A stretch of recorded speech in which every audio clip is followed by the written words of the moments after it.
संविधान, जय जय संविधान, जय संविधान, जय जय संविधान। जब तक सूरज चांद रहेगा बाबा तेरा नाम रहेगा, जब तक सूरज चांद रहेगा बाबा तेरा नाम रहेगा। आवाज दो, हम एक है, आवाज दो। हम एक है।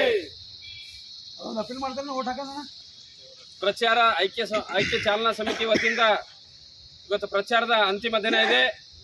ಇವತ್ತು ಎಲ್ಲ ಸಮುದಾಯದ ಮುಖಂಡರಿಗೆ, ಸಮುದಾಯದ ಮತದಾರರಿಗೆ ಮನವಿ ಮಾಡಿಕೊಳ್ಳೋದೇನೆಂದ್ರೆ, ಭಾರತ ದೇಶ ಇವತ್ತು ಗಂಡಾಂತರದಲ್ಲಿದೆ. ಮೋದಿ ಹಟಾವ್ ದೇಶ ಬಚಾವ್ ಅಂತಕ್ಕಂಥ ನಾರ ತಗೊಂಡು ಇವತ್ತು ನಮ್ದೆಲ್ಲ ಸಮುದಾಯ ಓಣಿಗಳಿಗೆ ಹೋಗಿ ಮತದಾನ ಮಾಡಕ್ಕೆ ನಾವು ಮನವಿ ಮಾಡ್ಕೊಂಡಿದ್ದೀವಿ. ನಾಳೆ ಮತದಾನ, ನಾಳೆ ನಡೀತಕ್ಕಂಥ ಮತದಾನಕ್ಕೆ ತಾವೆಲ್ಲರೂ ಬೆಳಿಗ್ಗೆ ಎದ್ದು 7 ಗಂಟೆಗೆ ತಮ್ಮ ಮತ ಕಾಂಗ್ರೆಸ್ ಪಕ್ಷದ ಅಭ್ಯರ್ಥಿಯಾಗಿ ಅಂತಕ್ಕಂಥ ಸಾಗರ್ ಖಂಡ್ರೆ ಸೀರಿಯಲ್ ನಂಬರ್ 3 ಮೇಲೆ ಬೆಳಿಗ್ಗೆ 7 ಗಂಟೆಗೆ ಎದ್ದು ಮತದಾನ ಮಾಡಿ ತಮ್ಮ ಕೆಲಸಕ್ಕೆ ಹೋಗಬೇಕು. ಈ ಮತದಾನ ಈ ದೇಶದ ಭವಿಷ್ಯ ಬದಲಾವಣೆ ಮಾಡತಕ್ಕಂಥ ಮತದಾನ ಇದೆ. ಈ ದೇಶದ ಮೀಸಲಾತಿ ಉಳಿಸ್ತಕ್ಕಂಥ ಮತದಾನ ಇದೆ. ಈ ದೇಶದ ಆಸ್ತಿ ಸಂಪತ್ತು ಉಳಿಸ್ತಕ್ಕಂಥ ಮತದಾನ ಇದೆ. ಈ ದೇಶದ ಸಂಪತ್ತು ಪ್ರಜಾಪ್ರಭುತ್ವ ಉಳಿಸ್ತಕ್ಕಂಥ ಮತದಾನ ಇದೆ. ತಾವೆಲ್ಲರೂ ತಾಯಂದಿರು, ಹಿರಿಯರು, ಮಕ್ಕಳು, ವಯಸ್ಸಾದರು ಎಲ್ಲ ಹೆಚ್ಚಿನ ಮತದಾನವನ್ನು ಮಾಡಿ ಬೀದರ್ ಜಿಲ್ಲೆಯಲ್ಲಿ ನಾವು ನಮ್ಮ ಸಮುದಾಯದ ಮತದಾನವನ್ನು ಹೆಚ್ಚು ಮಾಡಿ ಸಾಗರ್ ಖಂಡ್ರೆ ಅವರಿಗೆ ಸೀರಿಯಲ್ ನಂಬರ್ 3 ಮೇಲೆ ಮತದಾನ ಮಾಡ್ತೀವಂತ ಮಾಡಿ ತಾವೆಲ್ಲ ಹೆಚ್ಚಿನ ಸಂಖ್ಯೆಯಲ್ಲಿ ಬೆಳಿಗ್ಗೆ ಎದ್ದು ಮತದಾನ ಮಾಡ್ರಿ ಅಂತ ಹೇಳಿ ಈ ಮೂಲಕ ನಾನು ಮನವಿ ಮಾಡ್ಕೊಳ್ತೀನಿ. ಬಾಬು ಪಾಸ್ವಾನ್, ದಲಿತ ಸಂಘರ್ಷ ಸಮಿತಿ ಜಿಲ್ಲಾ ಸಂಚಾಲಕ, ಬೀದರ್. ಹಬ್ಬ ಏನಿದೆ ಗೊತ್ತಾ, ಚುನಾವಣೆ. ಈ ಹಬ್ಬವನ್ನ ಏರ್ಪಾಡು ಮಾಡಿಕೊಟ್ಟಂತಹ ಏಕೈಕ ಪುರುಷ ಅದು ಪರಮ ಪೂಜ್ಯ ಡಾಕ್ಟರ್ ಬಾಬಾ ಸಾಹೇಬ್ ಅಂಬೇಡ್ಕರ್.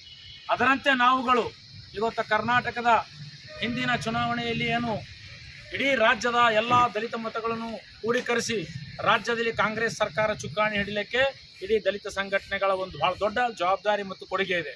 ಅದೇ ರೀತಿ 2024ರ ಚುನಾವಣೆಯಲ್ಲಿ ದಲಿತರ ಜೊತೆಯಲ್ಲಿ ಹಿಂದುಳಿದವರು, ಅಲ್ಪಸಂಖ್ಯಾತರು, ಇನ್ನುಳಿದ ಎಲ್ಲ ಪ್ರಗತಿಪರರು ಸೇರಿಕೊಂಡು ಬರ್ತಕ್ಕಂಥ 7ನೇ ತಾರೀಕು ಬೆಳಗ್ಗೆ 7 ಗಂಟೆಯಿಂದ ಕಾಂಗ್ರೆಸ್ ಪಕ್ಷದ ಅಭ್ಯರ್ಥಿ ಸಾಗರ್ ಖಂಡ್ರೆ ಅವರವರು ನಾವೀಗ ಕಳೆದ 15 ದಿವಸದಿಂದ ಇಡೀ ಜಿಲ್ಲೆಯಾದ್ಯಂತ ಪ್ರತಿ ಹಳ್ಳಿಗೆ ನಮ್ಮ ಜಿಲ್ಲಾ ಸಂಚಾಲಕರು, ಗ್ರಾಮ ಸಂಚಾಲಕರು, ಗ್ರಾಮದ ಮುಖಂಡರುಗಳು, ಹಿರಿಯರು, ಕಿರಿಯರು ಎಲ್ಲರೂ ಸೇರಿಕೊಂಡು ಈ ಕೆಲಸ ಮಾಡಿದ ಒಂದು ನೋಡಿದ್ರೆ ನನಗನ್ನಿಸ್ತದೆ 1.5 ಲಕ್ಷ ಮೇಲೆ ಇವತ್ತು ಕಾಂಗ್ರೆಸ್ ಪಕ್ಷ ಬೀದರ್ ಜಿಲ್ಲೆಯಲ್ಲಿ ಗೆಲುವು ಮಾಡ್ತಾ ಇದೆ ಬಂಧುಗಳು.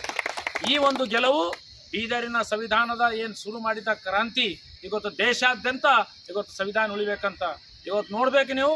ಈ ದೇಶದ ಪ್ರಧಾನಿ ಇವತ್ತು ಮೋದಿಯವರು ಇವತ್ತು ಪತ್ರಿಕೆಗಳಿಗೆ ಹೇಳಿಕೆ ಕೊಟ್ಟಿದ್ದಾರೆ, ನಮ್ಮ ಸಂವಿಧಾನ ನಮ್ಮ ಗ್ರಂಥ ಅಂತ ಹೇಳ್ತಾರೆ.